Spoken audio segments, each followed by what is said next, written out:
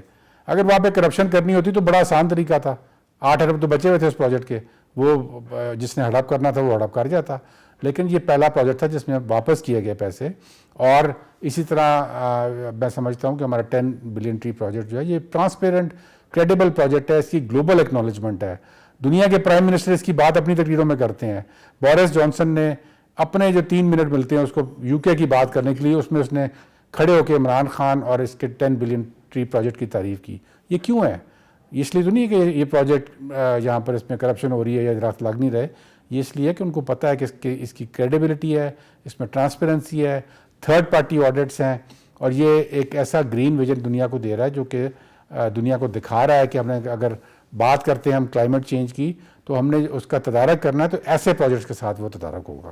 دوستو، ایک طرف تو درخت لگانے کی بات ہو رہی ہے, کاربن ایمیشنز یعنی جو کثافتیں ہیں دھوئیں سے اور کوئلے سے پیدا ہونے والی, ان کو کم کرنے کی بات ہو رہی ہے. دوسری طرف ہم درخت لگا رہے ہیں.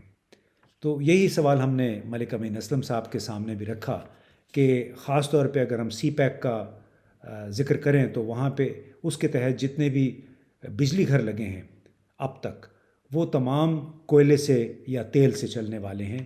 تو یہ کیا ایک تضاد نہیں ہے پاکستان کی پالیسی میں کہ مغربی ممالک میں جا کے ہم وعدہ کرتے ہیں کہ اپنے ماحول کی کثافتیں کم کریں گے, جبکہ چین کے ساتھ ہم نے گزشتہ 5-6 برسوں کے دوران تقریباً قریب معاہدے کیے نئے بجلی گھروں کے لیے.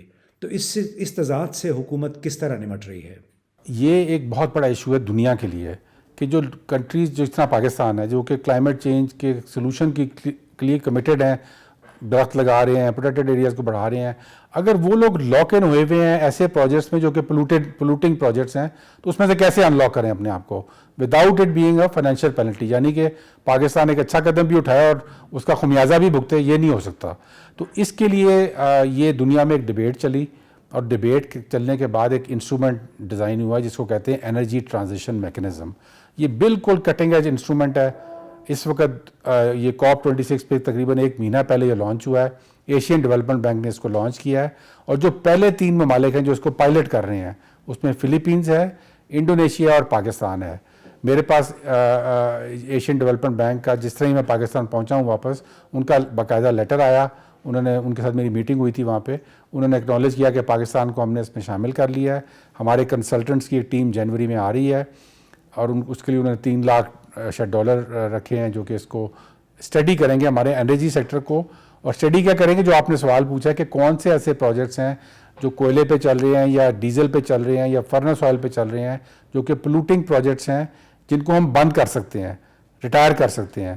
اور وہ ADB پھر ان کو ریٹائر کرتا ہے, ان کو خرید لیتا ہے پروجیکٹس کو, اور آپ کو megawatt to megawatt renewable energy کی طرف شفٹ کر دیتا ہے. اور اس میں کوئی فائنینشیل پینلٹی ملک پہ نہیں پڑنے دیتا, تاکہ جو کیپیسٹی پیمنٹس ہیں آپ ان کی وجہ سے آپ ابھی تو ہم ان کو بند بھی کریں تو ہمیں 60% کیپیسٹی پیمنٹ کرنی پڑتی ہے ان کی. تو وہ اس چیز کو کور کرتا ہے ایشین ڈیولپمنٹ بینک. تو پاکستان نے اس میں پائلٹ کر دیا ہے, ADB اس کے ساتھ ہمارے ساتھ کمیٹڈ ہے, اور انشاءاللہ ہماری کوشش یہ ہوگی کہ جو پولوٹنگ پلانٹس ہیں ہم ان سے بھی باہر آ جائیں. اور جو پاکستان کا عمران خان صاحب کا ویژن ہے کہ ہم نے کلین انرجی کی طرف جانا ہے, hydropower, wind energy, solar energy, nuclear energy, یہ کلین سورسز آف پاور ہیں, ان کی طرف ہم نے جانا ہے, اور ہم نے 60% پاکستان کے انرجی مکس کو 2030 تک چینج کرنا ہے.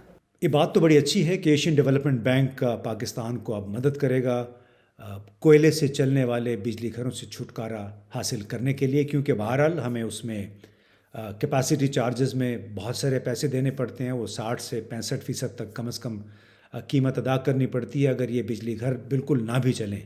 اور یہ ایک ایسی خرابی ہے جس کی وجہ سے ہمارا گردشی قرضہ بھی بے شمار ہو چکا ہے. لیکن دوسری طرف حال ہی میں ایک سیمینار میں یہ بات سامنے آئی کہ عالمی بینک یعنی ورلڈ بینک نے پاکستان کو گزشتہ دور حکومت میں $1.4 ارب دیے تھے بجلی یعنی بجلی سیکٹر, پاور سیکٹر میں اصلاحات کے لیے اور اس کے ٹیرف کو بہتر بنانے کے لیے.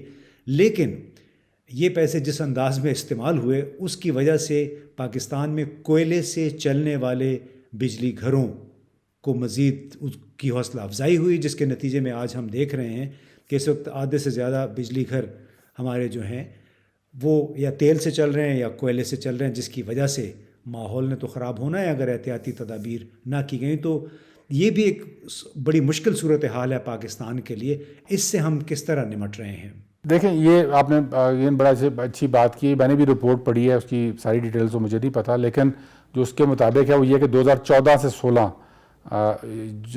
جو ان کی ایک اگریمنٹ سائن ہوئی تھی ان سالوں کے اندر، جس کے اندر وہ پالیسی لنک لینڈنگ کی انہوں نے کی تھی انرجی سیکٹر کے اندر، اور انہوں نے کہا تھا کہ جی آپ یہ پروجیکٹس لگائیں گے تو ہم آپ کو پیسے دیتے جائیں گے آپ کے بجٹ کے لیے. اور ان کے اندر کچھ پولوٹیڈ پروجیکٹس بھی شامل تھے.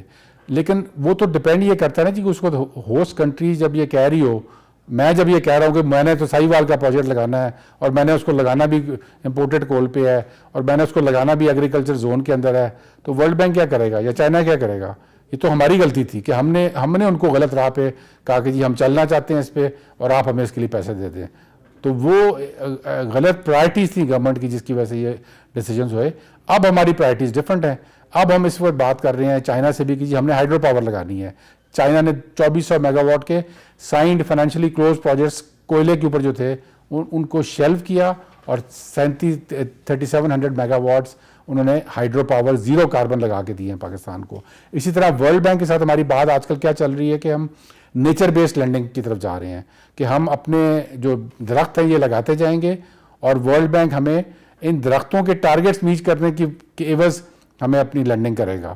اور یہ ہم نے ایک ڈائمیٹرک شفٹ ہے اس کے اندر، اور وہ ایک آئی تھنک دنیا میں یہ پہلا نیچر بیسڈ لینڈنگ کی شفٹ ہوگی جو کہ ہم ہونے جا رہی ہے.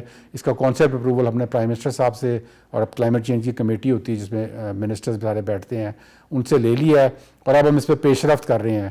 تو یہ انشاءاللہ ہماری ڈائریکشن ہے کہ ہم اپنے ملک کو گرین کرنا چاہتے ہیں، کلین انرجی پر لے کے آنا چاہتے ہیں، اور تمام جو لینڈرز اور پارٹنرز ہیں ہمارے وہ اس کے ساتھ الائنڈ ہو رہے ہیں پاکستان کی سسٹینیبل فیوچر کے لیے. تو دوستو، آپ نے دیکھ لیا کہ کس طرح کوشش ہو رہی ہے پاکستان کو دوبارہ سرسبز بنانے کی، اور اس کے ساتھ ساتھ کوئلے سے چلنے والے بجلی گھروں کو کم سے کم استعمال کرنے کی. پاکستان اس میں کس حد تک کامیاب ہوگا یہ وقت بتائے گا.